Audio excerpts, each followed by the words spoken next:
मैं तुम्हें कुछ पैसे देता हूँ, रुको, बस यही है।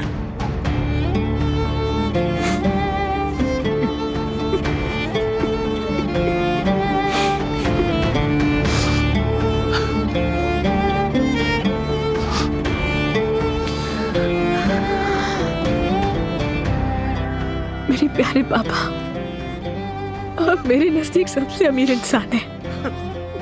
मत जाओ मेरी बच्ची।